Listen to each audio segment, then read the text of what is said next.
Hi, this is Tony Ruggiero, host of the Tour Coach podcast here. I want to thank all of you for listening and supporting us during our first year. I think the podcast has grown. It's gotten hopefully better. I appreciate all the comments, so much social media feedback, and so many people have walked up to me and given me their insight, and so many just great comments about listening to the podcast as I ventured off from the Dew Sweepers golf radio show. So it's been a fun year, a really cool year, and obviously the times are changing out there, and we've kind of reassessed everything. And as we launch into year two, once again, we're going to kind of give all of you an inside look at the PGA Tour, work, travel, coaching, and what it's like out there. Last year, I think I went to 28 tour events. Obviously, this year it's a little different with everything going on in the world, but you'll hear me from various stops along the PGA Tour, as well as sitting down with my players and coaches and friends at the Learning Center at Frederica, where I'm based out of now, over at St. Simon's Island, Georgia. Just a fantastic place, and I'm grateful for the move there and for the opportunity to coach at what I think is the highest level of our players over there at Frederica. So if you have the chance, come see us. And this year, I also want to continue to give all of you that love the game of golf an inside look into what I think is the arena of coaching and teaching golf at the highest level. I want to give all of you access to some of the ways of thinking, some of the opinions, and some of the thoughts of the very best teachers, coaches, fitness experts, mental coaches, statisticians, caddies, all of the people that are around golf at the highest level. And I think by spending time with those people here on the Tour Coach, you can take away some information for yourself that can help you enjoy the game more, perform the game at a higher level. And most importantly, I think as you sit and you listen to the Tour Coach podcast, you'll see that we really enjoy what we do and we have some fun doing it. And I think you'll laugh along the way with us. So sit back. I hope you enjoy the journey of the Tour Coach into season 2.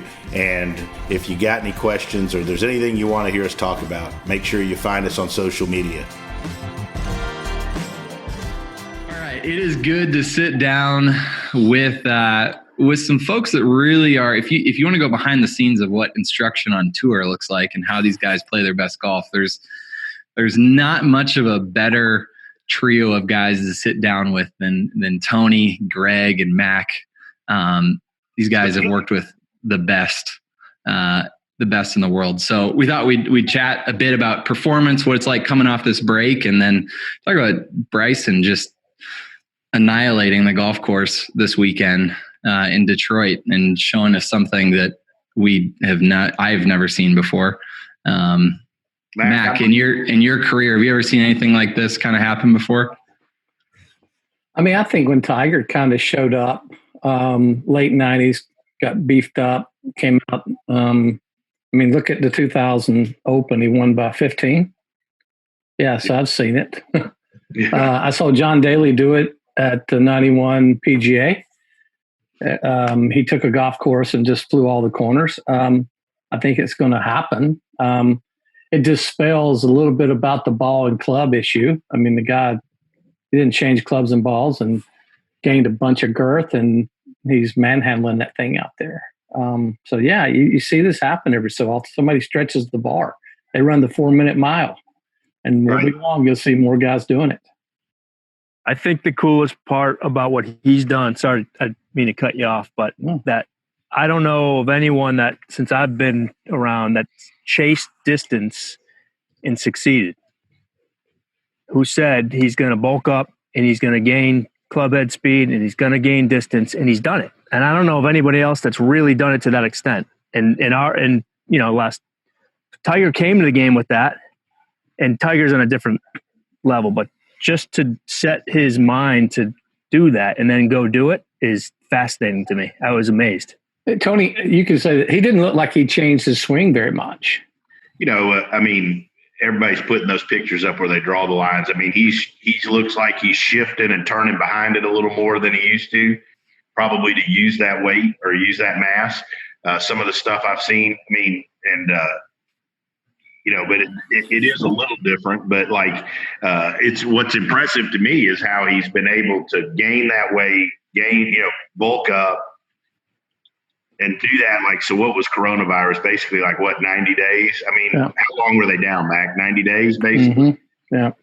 to make changes. Like, the impressive thing to me is not that he made or that he went after the speed or whatever, but is that he made some changes in his golf swing and like changed what he was focused on, and then able to implement it into tournament play right away. Like, it takes some people a lot longer to be able to do that. Yeah. So again, I mean, not comparing him to Tiger, but like kind of like what you said earlier before we went on, Greg. I mean, obviously he's got a different level of focus and those types of things. Him and Como and those guys are obviously, that was their mission to make him longer.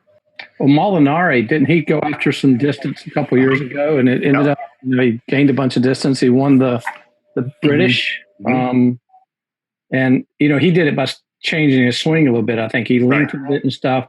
And of course, then we see the results of that. I think he's now incurred some back issues, if I'm not mistaken. Yeah. I think at Bay Hill, because that's what I think the thing is.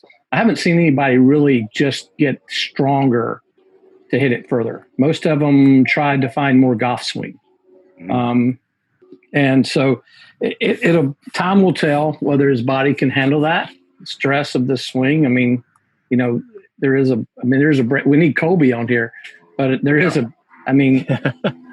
muscles can be strengthened, but ligaments can't. I think that's the key, right? But he's young, so that's good.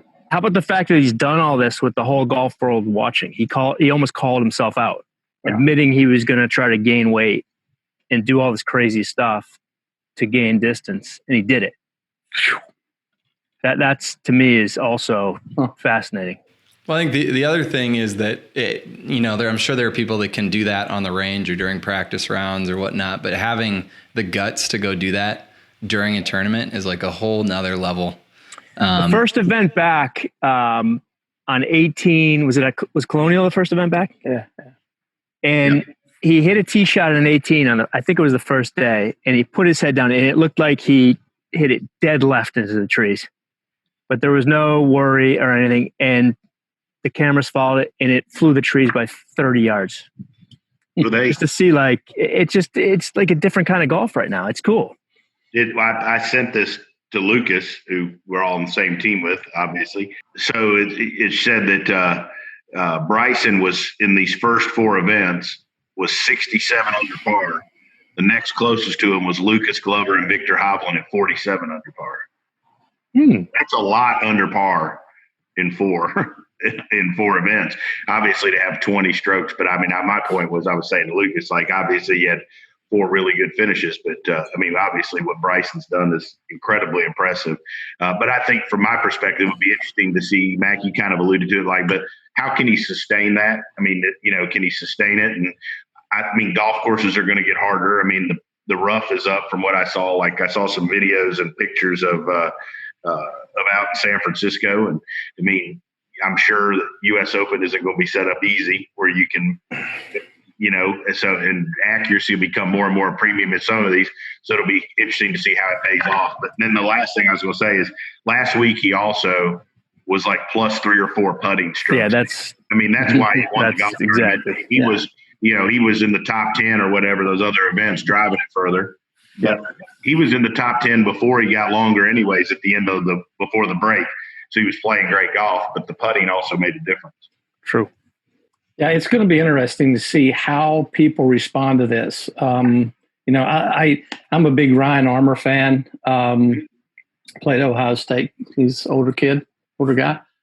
I don't know what his driving distance average was, but it's not monstrous.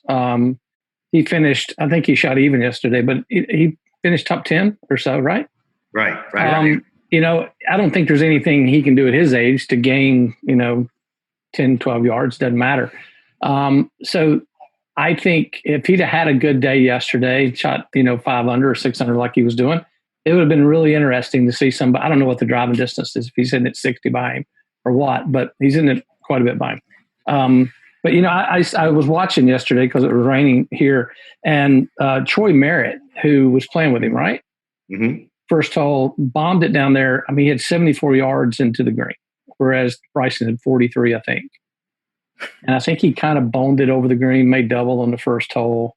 I guess my big thing is the difference between being 70 yards and 105 yards, or 70 yards and 120 yards, proximity to the hole. There's some great wedge players out there. will it mean that much? I keep going, I can't help from going to Augusta and looking at the golf course and going down each hole and saying he hits it 345 average. What he would have in all those golf. I mean, he's almost playing a par 67 golf course when he steps out there. Right. Par fives are all reachable. Yep. Three, he can get it up there close to 3. Where's he going to hit it on 10? I mean, goodness gracious. I mean, you start looking at the golf course. If every par 4 at Augusta was 500 yards, he's got no more than wedge in. Okay. And then you go to the par 5s. I don't know what they are, but I don't think they have any par 5s over 580, do they? No. So what is he hitting from 220? 5-iron? At the max, I would think. Yeah. Oh, yeah. Again, he's got to hit it straight. He's got to putt good. But I'm telling you, it's tough not to go there and start thinking. Yeah. Bunker on 1 at Augusta no longer matters. The bunker on 8 no longer matters. 10, goodness gracious. 11, where they added all that distance. But if he lets one eat there, he's going to have knock it on the green. He's going to have wedge on 11. I mean, what is it, 530? But if he hits it 370, I don't know. And again, there's a lot that goes into golf, obviously, than hitting a long way. But it does make you start wondering what could happen. Mm-hmm. It's going to be interesting to see. But the contrast, too, is the other guy now that's playing just as well as Webb, who doesn't hit it anywhere compared to Bryson, right? Yep. And is having a fantastic start of last season and now continuation. Yep. I mean, couldn't you make the argument that since coronavirus, him and Webb and Bryson are the top 2 players in the world? Easy. You could easily make, or by far the 2 best players on tour, right? You could easily make that argument. And they play totally opposite games. That's why, what Bryson's done is impressive, and I think we're always trying to make guys hit it further. You guys we've all worked together at these junior programs where we're developing players, and we've had guys like Dr. Lynn come in, and we're always trying to find ways to maximize power and stuff. But I don't know that everybody's just going to make everybody beef up by 50 pounds right away. And it could be sending a bad message because, Mac, like you said before too, and even with Tiger, they won when they putted well, not when they hit it farther than everybody else. Hey, Webb averaged 303 yards last week, Gus. No, that's not bad. He's a short knocker out there now. When it's got a 3 in front of it, but he can hit it 60 by that. It's kind of ridiculous. Yeah. Well, it is a scoring game. There's nerves. You saw Matthew Wolff, who obviously bombs it out there. Obviously, he was a little tense going into it. But again, if you're on, nerves don't matter, right? It's when you're off, I guess. But it'll be really interesting. Were you surprised by anybody's play, good or bad, coming out of the break? Or what did the way people have played tell you? Did you think anything about the way some people have played? No, not really. We heard all the, you hear all the scuttlebutt, who's practicing, who's not practicing. Dustin Johnson came out and won. I doubt he killed himself over the break. He's good. I haven't seen much, that really shocked me. This past golf course is kind of a golf course. And it was one of those golf courses, I don't think distance matters that much. It's not that long. So you had a Kisner. I don't know what Kisner averaged in driving distance. So he's not super long. Probably only averaged 299 or something, but let's see. I'm going to check it real quick. Yeah, he averaged only 301. So he's not. Jeez, another short knocker. Yeah, a little bunter. Dinker. Dinks it. But I'm saying, like I say, it'll be real interesting. We always do this. When somebody gets on a heater, we start thinking nobody will ever beat him. Totally. And you don't want to wish it against him. It's just golf. We know how that rolls. But we were talking about Lucas. Lucas has rolled in. I think he had 4 top 21s. It doesn't say a whole lot. It's not winning, but look how under par he played. That's a guy with, what I talked about last night. Just, that's the trends you want to see. His defense got a couple holes. Yeah. And Lucas is old. He is old. What's his driving distance, Mac? I'm supposed to know that, but I'll defer to you. Oh gosh, I have to check it. I didn't check it yesterday. Everybody was so caught up in what. But there, that's an interesting thing, So like he's gained. You mentioned, I mean, he's gotten older. He's 40 now.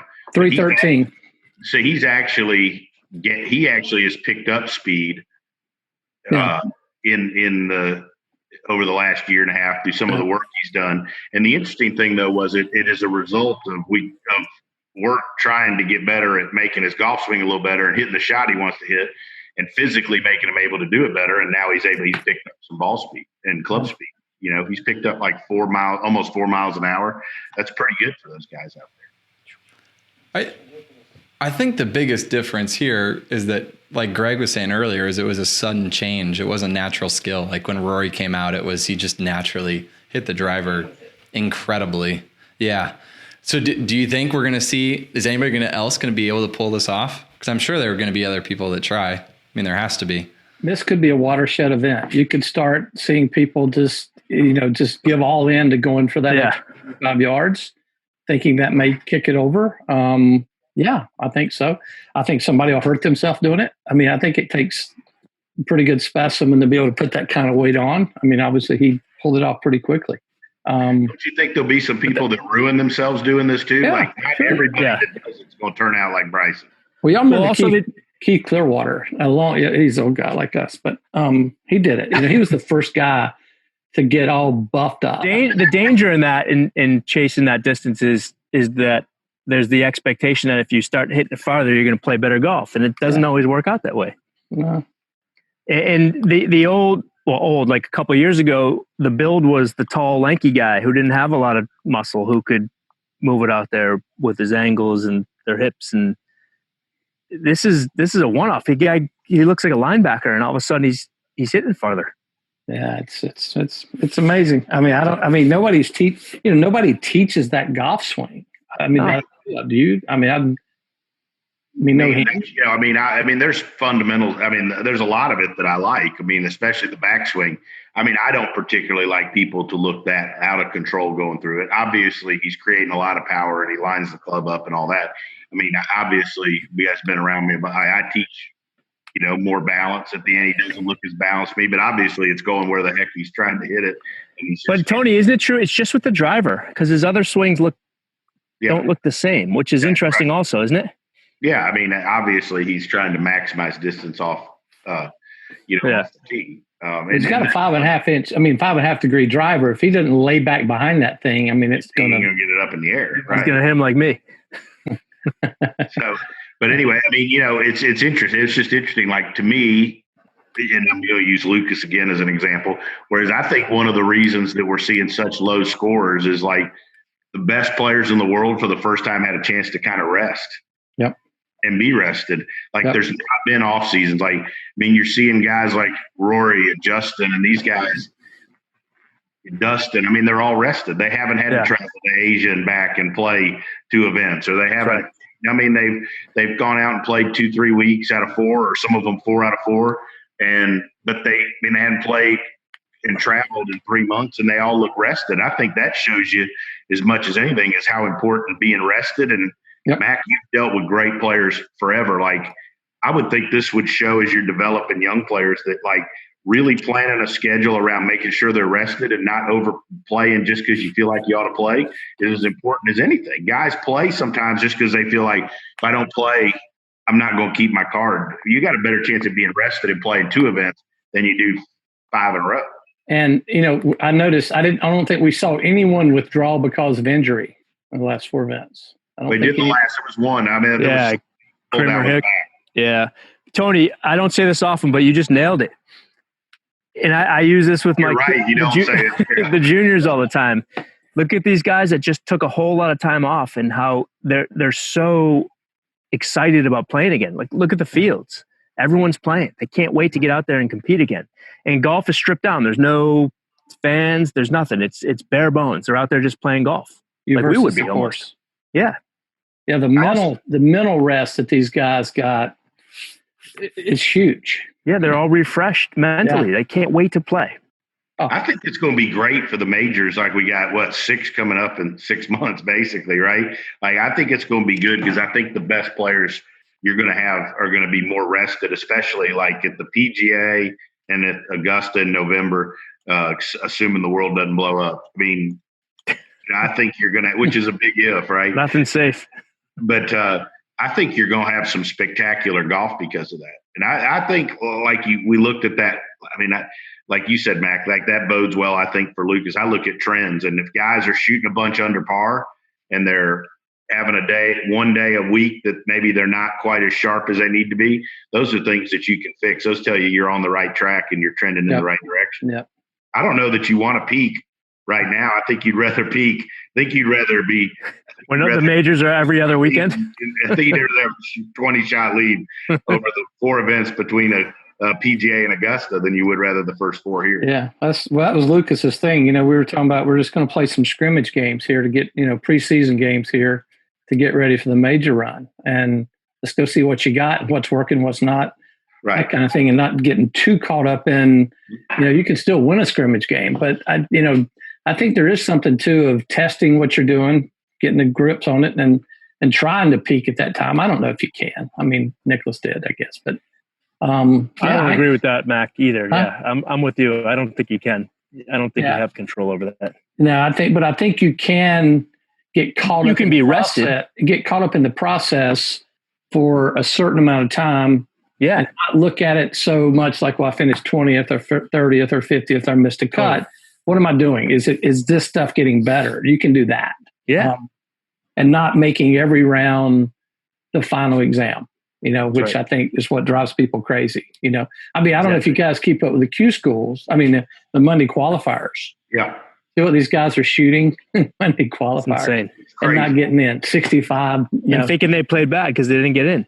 Yeah. And my goodness, I mean, how does, what are they doing to this place? But, but they're, I think if everybody would learn that, wait a minute, I can take 3 weeks off and not hit a shot and come back better than wearing myself out every day. I don't know. Love it. And, as we always talk about with drivers, you see these guys hit all these drivers and, these Major League Baseball pitchers, they have a guy comes and says, listen, you can throw 35 pitches a day or you can throw 50 pitches because you've got so many throws in that arm.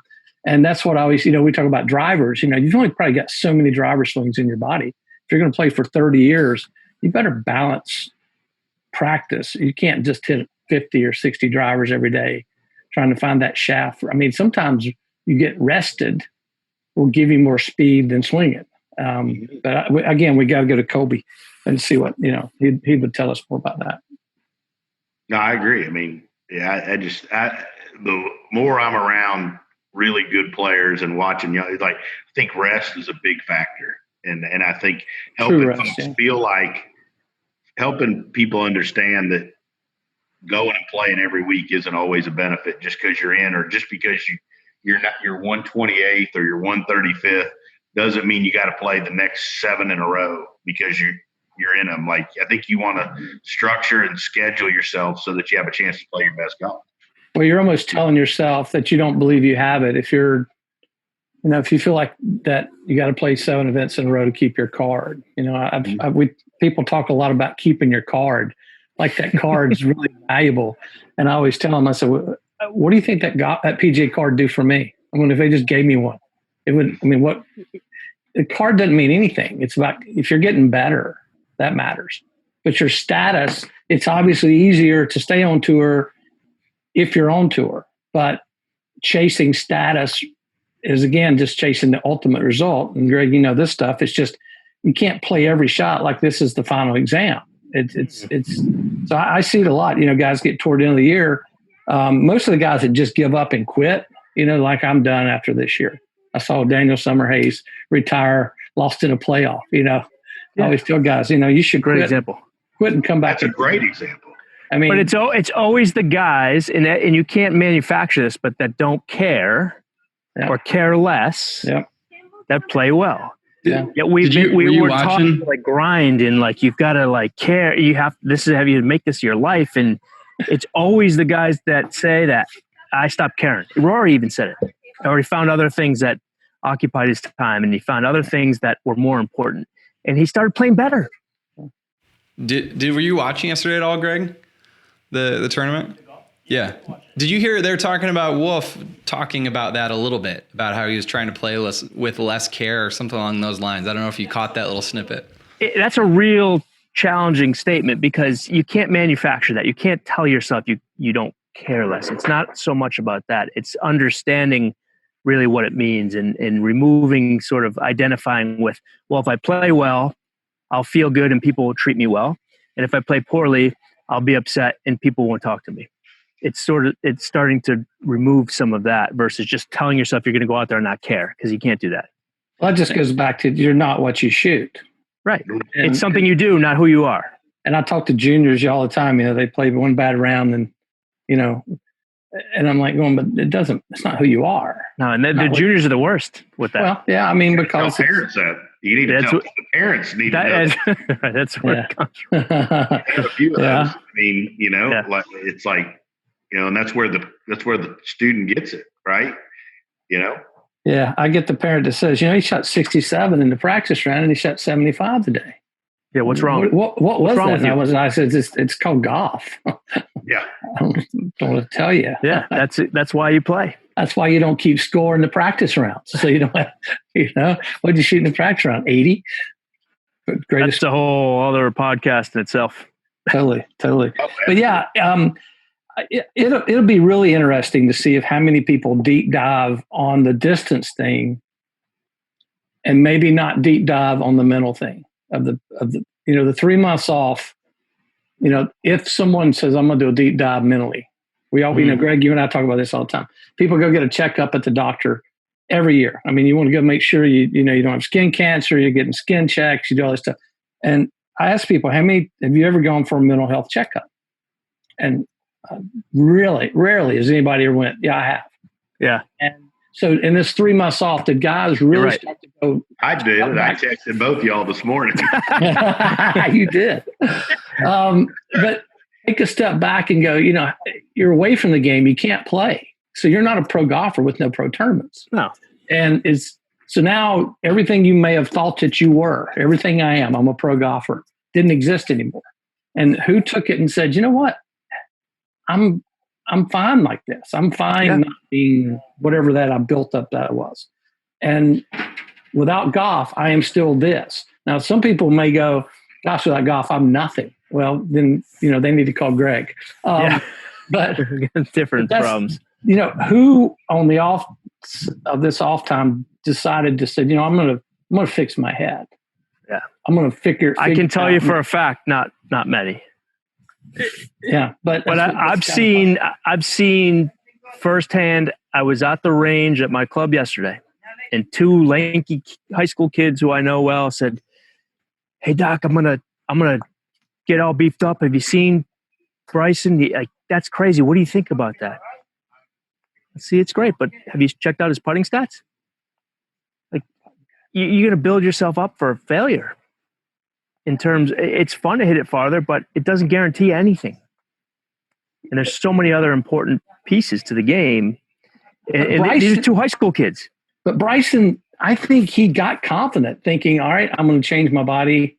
And so I wouldn't even use him as an example. No, but I think it made him feel like he was better. It did. I think he came out thinking, all right, I did what I said I'm going to do. Now I'm better than I was. That's what it was. It was, he said he was going to do, he could have said, he was going to be the best putter from 5 feet in and work on that. And I don't know, whatever skill you developed for that, but whatever it was he set out to do, he did it. Yeah. Doesn't matter what it was. And you're absolutely right. It gave him the confidence, and he did it with everyone watching, which is really cool. Everyone, he put a target on his back. This is what I'm going to do. Everyone come watch me. And then the other day had a dust up with the cameraman and added more, excitement to the whole thing, and still played great and came back from 3 shots back to win. We look at it. He's a good kid. I've met him. I mean, he's a nice guy, and he's a nice guy. And look, but I mean, I don't think anybody out there, I don't know of anybody out there that hadn't had a temper tantrum. I mean, or gotten mad. I don't know how you can if you play that silly game for a living. But anyway, I don't think he should. I think he's a good kid. I mean, but it doesn't make him perfect, you know. And wouldn't even think about. I mean, I see Patrick Reed snap a club after he chunks a wedge. It doesn't even bother me. I don't know if, it's rarely I hadn't had a client. Apparently, he doesn't let people's perception bother him. No, he's another guy who performs well under those circumstances. Right. T, you got anybody that's going to be swinging at 130 in the next 6 months? William Wan. I mean, we've got some young guys. JP Cave, Mac, you've seen him with me over at Frederica. Greg, you've been around JP. He's going to be a freshman at Alabama. His driver speed today, we had him on the quad, was it was like 119, right? I mean, and he's not a big kid. I mean, he's long, lanky. His body reminds me actually of Bobby Wyatt's coming out of high school, right? Long arms, long legs, big levers. Can create a lot of speed and a lot of power without looking like he's got a lot of effort. Probably a little bit like some of Davis, Mac. Long arms and legs, right? And he's. He hasn't even gotten to college, and we've done some stuff with Colby and some folks at our retreats, giving him, to help him grow into that body and all that. He hasn't even got to that. So, I mean, I just think that the natural progression is that we're going to have people hit those numbers down the road, doing all the stuff that really good instructors and good programs and good teams of people are doing without somebody just chasing a number and chasing power. Right. Yeah. And look, JP Cave hits it tons far and is a great player. But the way to get him to be the best college player when he goes in as a freshman isn't to put 10 miles an hour more on him. It's going to be, he needs to chip better. And Mac, you watched him chip, and we all spent time with him chipping over there at Frederica.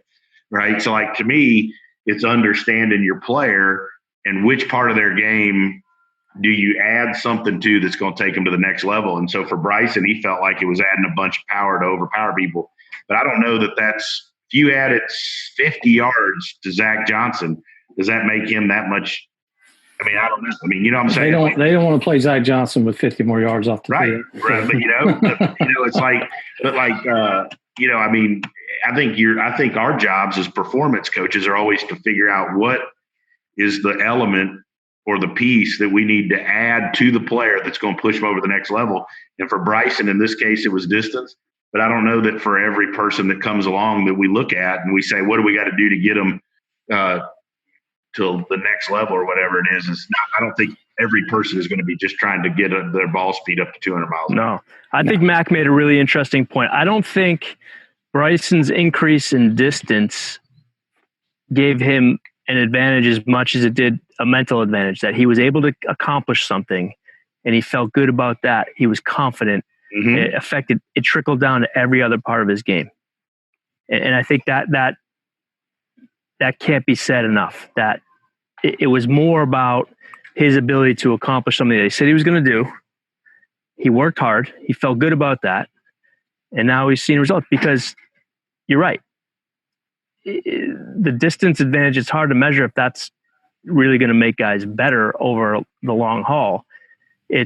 Are they able to access all the skill that they have more times than they don't? And I think that's a huge thing that hasn't been talked about. And obviously he has a team around him, a great team, right? And that's why I think it's important that the team also all has everybody knows what the plan is and what the goal is, and they stick to it. They don't react and change every week based on, like, just because he didn't win the first week out, you don't go, well, shit, this driving thing isn't working. No, we'll give a shout out to Como. Como just put a great post up on Instagram about it wasn't the team and what he did. It was his execution. He still had to do it. At the end of the day, he had to stand out there and do it. And it was awesome. It's great. Everyone should go read it. It was a great post about why he won. Greg, I think a response, you mentioned those two kids you saw on the range at your club the other day and say how they were going to bulk up and hit it farther. I think a question to them would be, if you go to the forward tees here at the club and pretend like you have an extra 60 yards Can you break par? Yeah, exactly. And look, and I always ask them, well, do you enjoy doing it? Is it fun to gain yard? Then if you do, then that's great. Do you think you're going to start shooting better scores automatically because of that? Well, then you got a different issue. If you enjoy going to hit balls after a bad round to fix something, have at it. If you think it's going to make you better the next day, I don't know if it's the right reason to do it. It's the same with that, I think. Well, that's a lot of it. Shooting low, we talk about it all the time. Shooting low is an art. Mm-hmm. I mean, I think there's a lot of people on the PGA Tour, maybe not a lot, but some, that if they had the old system where you had the money qualify, a lot of these guys, I don't know if they could money qualify. I don't know if they could. And, I see it all the time. Guys always want to go back to the back tees. I tell guys, why don't you go play the white tees for me and tell me what you shoot? Right. Can you shoot 60? I mean, can you shoot 59? I don't care what tees you play from. You still have to do that. And that's an art. And some people don't have that art. Some people can just, they can shoot 67 from no matter where. And I'm not saying that's bad, but if you're going to play the tour, you better have those 62s and 3s in you somewhere. And so practicing shooting low is not going to be found on the range. That's right. You play it from the white tees. Drive it up there. Go ahead and keep score. Watch it. Watch the pressure start building. Yeah. Watch you make a bogey on the fourth hole by doing something silly, and watch what happens. Because that's essentially that's like getting longer at 40 yards off the tee, right? If you go to the white. So you'd be 40 yards longer. What do you do with that? Right. So I would always tell people, I'd really like to see how low you could shoot from the white tees. And if that doesn't work, send them to the red. Yeah. I just want to see, can you shoot 58? You got to be able to do it all.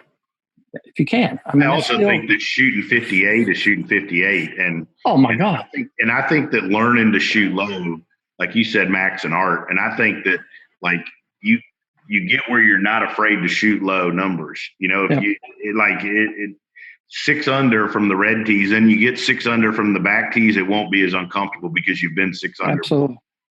I think it's a state of mind. I think being able to shoot low is a state of mind. But I also think some players are really always good at that, and it's just how they are, and some players aren't. Well, the players that are really good at it, they don't know how many under par they are. They're so in the moment. They're so present with what they're doing. They can't remember what hole they can't remember what they did on the 5th hole that day. They can't remember. Mm-hmm. They'll ask what I said. Man, that was a tough 3-putt on forward, and they'll look at you like, I don't remember that. Like that didn't, like if you can learn to stay that present and in the moment, you can shoot as low as you can shoot. But you hear all these kids come to me, and I had it 400 through 5, and I went, well, there's your problem right there. You knew you were 400 through 5. Yeah. I mean, who keeps up with that? How did you know? I mean, you're not this. You're not the spectator. You're not the announcer. You're doing it. So be in the moment enough. So I agree with that. I think if, like I say, I would have a kid right now play from the white tees once a week and keep me a handicap from there.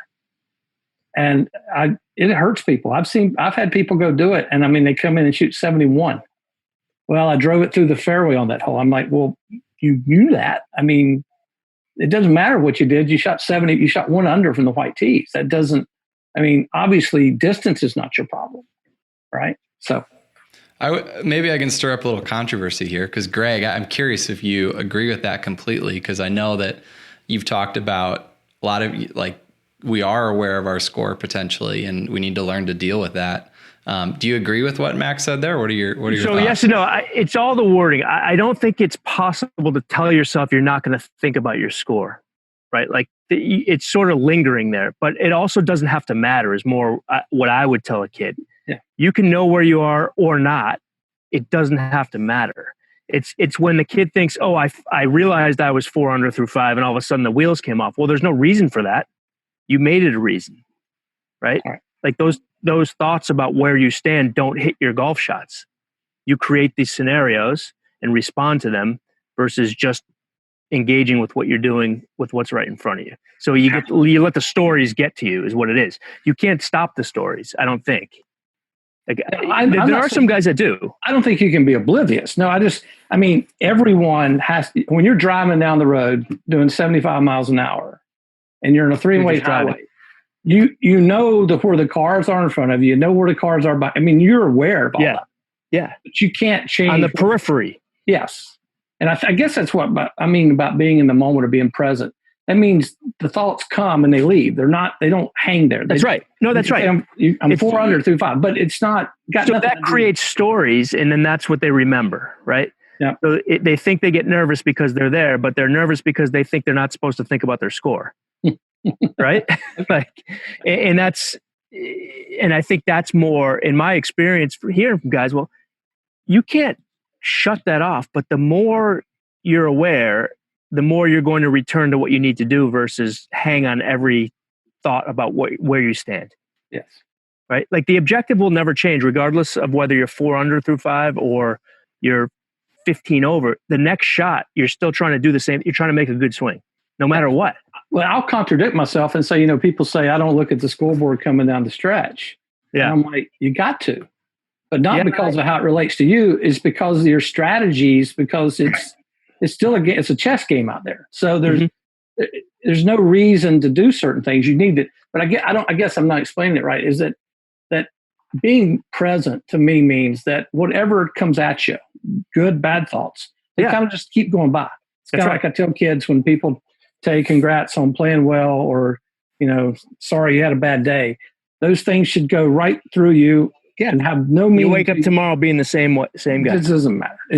But I guess it's not easy. But, I always go back to military training. They send people through military training and they'll eventually will do live fire. They will have these guys have to perform their duties while being shot at. Now, obviously they know they're being shot at.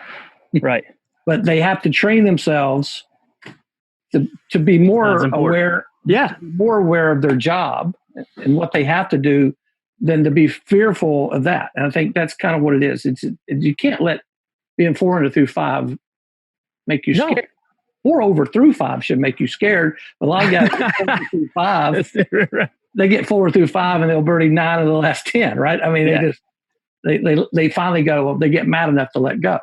Yeah. But I think that it's not just 4 under through 5. I've played a bad tournament. I had a parent call me the other day. It was like, oh, he's going to college. He played this awful future Masters. He doesn't know. Well, in 5 years, your kid wants to play. Like in 4 years, he's not even going to remember the future Masters when he was 17, right? Like, and it's like it's just something that's coming.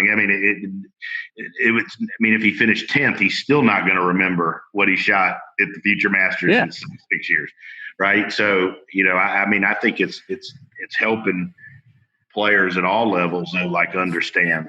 But you, like you said, Greg, and you're the expert in this, but you have to train that muscle, just like you train your golf swing and you train your. You go and work out. You can't be afraid of it. Yeah, like that, I think that's it. Yeah, so I think going back to that example of looking at leaderboards, someone will ask me all the time, should I know where I stand or should I not? And I say, I don't know. You tell me. What do you want to do? Because if you think it's wrong, it's become a problem. If you don't, you're going to just keep playing. The second you think you start to judge yourself for doing something wrong, you've created an issue. Oh, I just saw the leaderboard and I saw where I stood. That's a problem. So now I've created an issue. Or I'm going to look and I know it's okay regardless. I'm just going to go play. I'm not going to fight myself. And that to me is what's most important. I don't think there's a right or wrong necessarily. I think you have to be, like you said, you've got to train yourself to tolerate that discomfort so you don't fight it. And that boils down to that. Everything boils down to that, in my opinion. Yes. But in summary, basically what we're saying is if you've got a kid that wants to be good, you want him to hit it 370 and not 4 under and not care. 5, you should send him to Frederica to spend 3 days with us. Yeah, right. As an infomercial. Right. Because we got it all. But no, anyways, I thought this was a great discussion, because there's been so much talk about Bryson. And we've talked about the players, some of the players that we work with. And Greg, you've had a bunch of guys playing well as well. It's cool to watch, but more importantly, it's just glad golf's back and we're employed again. That's right. Yeah, it's great to have something to watch on TV too. It's fun. Haven't watched this much golf in years. Every weekend hanging out, no player, nothing to do, just teaching regular folks. But anyways, this is awesome stuff. Mac, Greg, thanks always for your help. Thank you. Great to see all you guys. That was awesome. Greg, come down and see me, man. I'm gonna come soon. I promise you. I can't wait to get down there. As soon as they'll let him out of Boston. We're not allowed to come back to the state now if we leave. Yeah. So. Yeah. Sounds like an even better reason to come down. Right. Exactly. Forward to we're going to do some fun stuff this over the fall at Frederica together. So it'll be some good stuff. Cordie, awesome. As always, thanks for sitting in and moderating this thing and not letting us go on for 12 hours. You guys did great. That's the funny thing. We hang up and then we're going on a conference call and just say, That's right. Let's do it again. And then why the hell did Cordie cut us off? All right, guys. I'll see you later. All right. Thanks, guys. See you guys. Great seeing you all. All right. You too, Greg. See you guys. Thanks for watching. Thank you so much for listening to this episode of The Tour Coach with Tony Ruggiero. If you enjoyed this, make sure to hit subscribe, Apple Podcasts, Spotify, wherever you are listening to this podcast. You can stay up to date because we have weekly episodes coming your way with fascinating people in the world of golf instruction at the highest level. Make sure to subscribe and stay tuned. If you want to learn more about Tony, head over to dosweepersgolf.com to get all the details on what he's up to. Maybe you want to see him, grab a lesson, or go to one of his camps, pick up his book, Lessons from the Legends. You can do that there. If you want to see Tony in action with some videos and other content, head over to golfsciencelab.com/Tony to get more info there. This episode was powered by the Golf Science Lab and was edited, mixed, and produced by Just Hit Publish Productions. As we go into year 2 of the Tour Coach, it wouldn't be possible without the support of all our sponsors. And I've had some great ones. And one of the things that I'm most proud of in my career and in my business is the fact that all of my relationships here and all these sponsorships have been long withstanding relationships, haven't jumped from sponsor to sponsor and manufacturer to manufacturer. And I've always prided ourselves in special relationships and when people work together, support each other, and we've all put out great products for the benefits of everybody else. So I want to give a special thanks to these folks that have been with me for such a long time, and that would be the folks at Srixon, Cleveland Golf, and Zexio. Couldn't ask for a better manufacturer to be aligned with, and not only do they put out great product and great support, but they're first-class people, and they believe in what we're doing here on the Tour Coach and with the Dew Sweepers, and also Vineyard Vines. Ian, Shep, TJ, and all the folks at Vineyard Vines. It's hard to keep me looking good, but they do a fantastic job, and they're like family. They support everything on the Dew Sweepers, and we're so proud to be affiliated with and support the folks at Vineyard Vines. So if you're out there, you're listening to the Tour Coach, please support our sponsors, Srixon, Cleveland Golf, Zexio, as well as Vineyard Vines, and keep listening and keep enjoying hanging out with us here on the Tour Coach.